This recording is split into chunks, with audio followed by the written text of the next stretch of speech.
อ๋อบีบน่ะนั่นผู้สาว PCX โย่แต่งหน้าเรียบร้อยยืนแต่งหน้าเรียบร้อยผัดทาพิษปากเอาสลิปสติ๊กมาทาแก้มตาพิษมองเออไอ้พี่ไอ้พี่ไปโอ้ยมียังบีบให้หมดมีอะไรบีบให้หมดได้ดีจ้าที่ไปใส่ลิดฮะที่พากันไปใส่สิ่งนาลิดะสองนารานที่พากันไปใส่ฮะเราจะไปมุกดาหารกันนั่งย้อยสิ่งไปเมื่อนี้ก่อนบ๊ายบายไปก่อนเด้อบ๊ายบายขึ้นรถไปบ๊ายบายมื่อนี้เธอตื่นจะเศร้าได้มื่อนี้แต่เธอเป็นอย่างหนาวจักอากาศมันดีอยากไปน้ำวันบ่ฝุ่นวันแล้วตีเราเอาควักเราไหมควักวันนะเอ้ยเศร้าเอาเด้ยอเอาไปนำบ่วิธีการนั่นนะบ๊ายบายแสงบ๊ายบายไปไทยเลยบัดนี้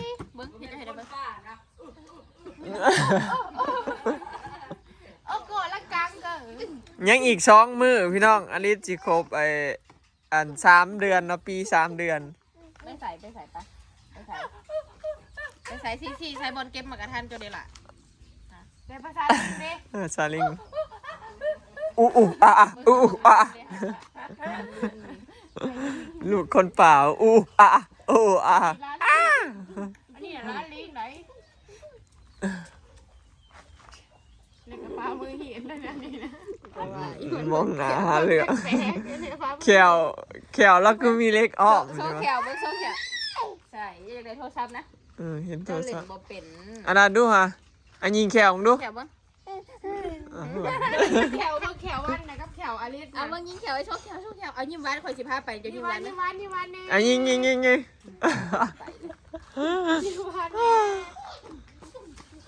รอไอ้ผู้นั่นผู้นี่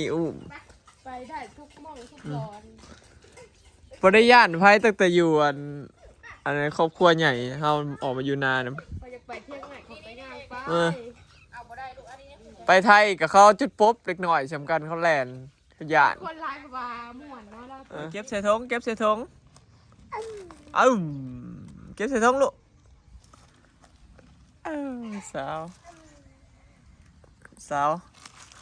สาวขายเงาอัดลาด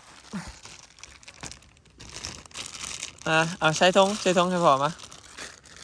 เก็บใส่ถุงแล้วแก้มเพิ่นทาลิปสติกพี่น้องแดงเป็นแปรเลย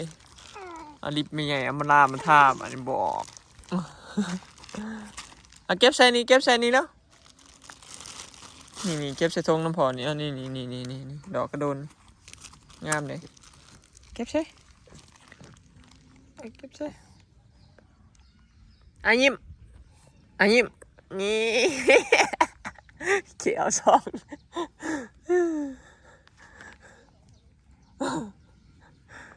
ยิ้มส่งยิ้มดูส่งยิ้มไปส่งยิ้มเนี่ย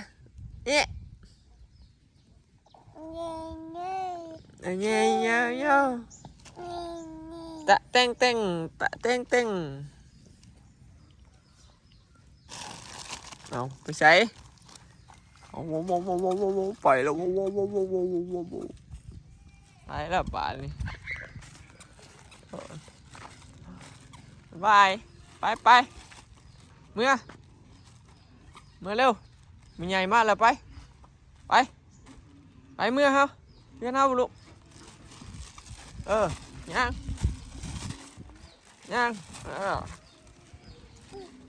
งไปใช่น่ะซองมึงยังน่ะหมูห้องหนูไว้ย่านดิไปปุ๊บมีใหญ่มากเลยไปเร็วไปหามีใหญ่ไป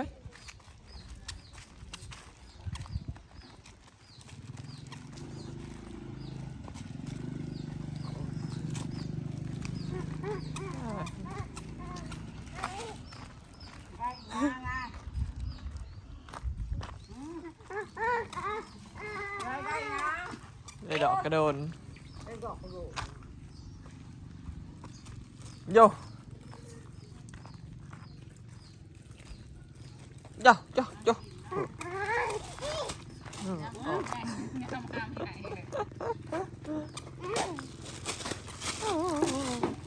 เร็วเร็ว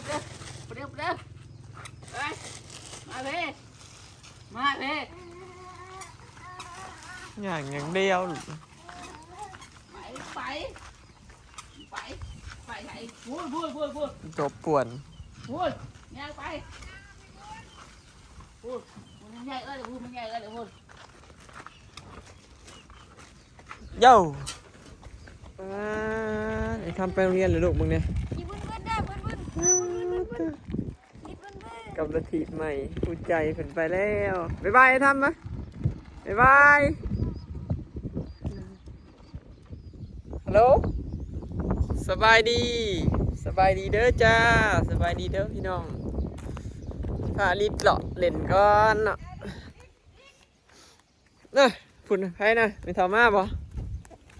นี่ นี่อย่างนั้นนะคือแอมแดงเป็นอีช่างแอมแดง อืม ฮะเป็นยังแคมนั้น เป็นอะไรแก้มนะ เป็นยังแคมนะ บ่ทาลิปสติกบ่สิ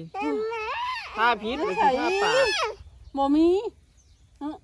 ได้อีหยัง จับมันหนูไม่น่ากินลูกเอาไปให้พ่อสาวเนาะ ไปแล้วพาก็เห็นข้อมูลแต่เสาขนาดเนาะ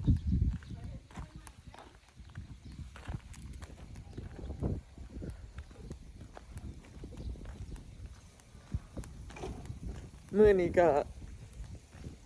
มื้อวันนี้วันที่12เนาะพี่น้องอันนี้นี่อีก2วันก็ฮอดนั้น1 ปีกับ3 เดือนเต็มเนาะเห็นบ่มีทบุญเห็นยังฮดน้ำหนึงอาหารหนามายิ้มเนาะอ่ะยิ้มเช็คกล้อง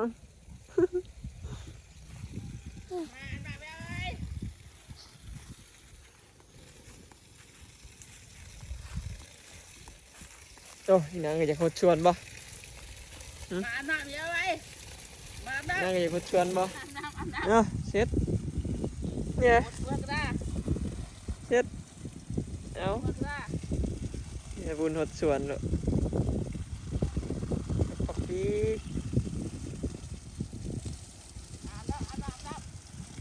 เอาบอกเราเลยหดด้วยไว้แน่สิต้นไม้สิตายหมดแล้ว มาหน้าเยอะไป พวกพักพวกหญ้ากันเลือกปกี่อย่างพี่น้องเลือกแต่ว่าพริกกับผักอันนี้นะคมผักเค็มเนี่ยมันขึ้นแก่บ่ได้ละเนาะผักบ่งพอได้เก็บกินอยู่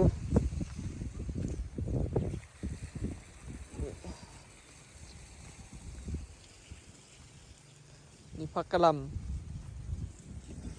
ตอนแรกสลอยเพิ่นว่าปลูกอันนั้นได้อพี่น้องไอ้ผักอีหยังก็บรอกโคลีไหมตัวนี้อันนี้บรอกโคลีสลอยเพิ่นปลูกเวลามันบ่แม่นพี่น้องออกมาเป็นผักกะหล่ำเบิดจังเป็นหยังไหมมีเขาตัวขายบ่หรืออะไรซื้อมาพิดทงบ่ได้เก็บแต่ผักบงนะฮะต้มข้าวให้ลิตรนะมื้อผักอันอื่นก็มันแก่ไปแล้วผักอันนี้มีแต่ไปใส่อันหนึ่งลูกชิ้นเนาะผักบงมักเล็กคือมักเล่นกันเลือบลายพี่น้องเนาะผักอันนี้ก็บ่ได้ตัดไปพัดแต่ว่ามันแก่ไปแล้วเม็ดจะมีพี่น้องผักเข้าก็แต่ผักเสริมผักกะหล่ำเนี่ยบ๊ายบายกล้องเลยบ๊ายบายไปเบิ่งพอทะเลเห็ดข้าวหมูไปเบิ่งพอทะเลเห็ดข้าวหมู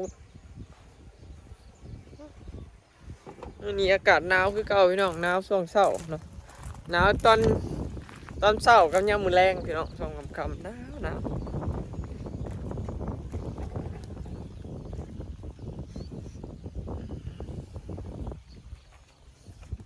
พอทะเลเรามา เห็นขอกหมูแล้วแต่เช้าไก่สิแล้วง่ายอีกเลยไปเฮ็ดงานอีกเลยขอกหมูน่ะก็เลยบ่แล้วจักเทื่อ 50% ยังราคายังขับหลังยังติด2แถว3แถวจบ อีก2ขั้นตอนเฮ็ดประตูเข้าแล้วก็หลังคาเราพี่น้องแล้วใส่ข้าวแล้วเบิดเลยเด้สิแล้วมาเบิ่งปลาทะเลินมาเบิ่งปลาทะเลินหลายคนว่าบ่อยากให้ปล่อยภาคเกษตรมันมีหนอนบ่อยก็ปล่อยใช่พี่น้องมันมีหนอนอะไรแห่งดีปลาสิได้กินหนอนเนาะพอปลาเฮามันเป็นสัตว์กินพืชที่ปลาบ่สิปล่อยพี่น้องปล่อยปลาตะเพียนปลาเข็งปลาหยังที่มันกินพืชนะปลาเข็งปลานิลปลาตะเพียนนี่สินะจุ่มพวกสัตว์กินพืชปลากินพืชเนาะผักบุ้งนี่ก็มันบ่เน่าเด้อพี่น้องมันบ่มีหน้าดินแต่ว่ามันสามารถอยู่ได้เด้ผักบุ้งมันสิลอยตามน้ำมันบ่ได้จำเป็นต้องอยู่น้ำดินเด้เพราะมันเป็นผักบุ้งแก้วพี่น้องคลองเฮามันบ่มีดินแต่ว่ามันก็อยู่ได้นะมันก็ติดคือกันอันนี้ของพวกทะเลนี่มันเหี่ยนยันปลากินเด้อพี่น้องปลากินใบมันเบิดเห็นบ่ข้างล่างมันก็บ่ได้ติดกับดินเด้มันลอยตามหน้าดินคือกันกับของบ่เลยล่ะจังว่าเอาผักบุ้งแก้วไปปลูกเนาะเห็นบ่พี่น้องตามคลองเนาะมันสิมีแต่ผักบุ้งแก้วนี่แหละเพราะมันอยู่รอดมันบ่ยากติดกับดินเนาะแล้วก็ผักหมักบัวพี่น้องใบบัวบ่บัวสิเอาบัวไปปลูกบัวกินหมากนะนี่บัวเนาะสะพานเขตขามแล้วเราปล่อยปลาตัวใหญ่ๆเนาะแป๊บเดียวทีมลงนี่หันเป็นไง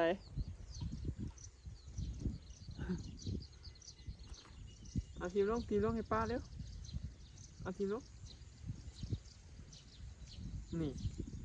หันมึงเนี่ยนี่หันนะนี่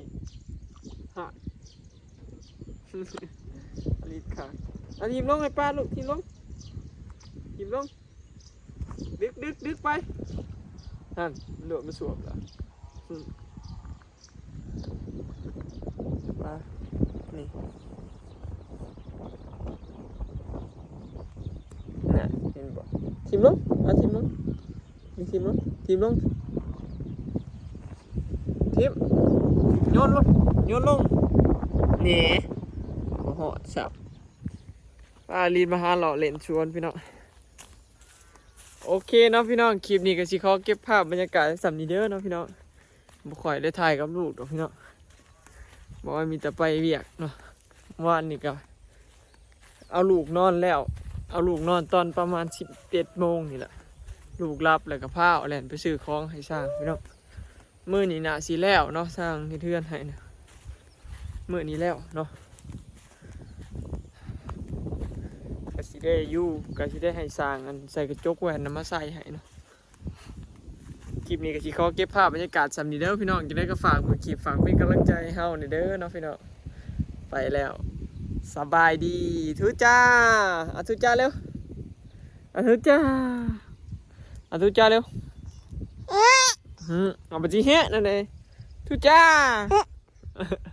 ทุจ้า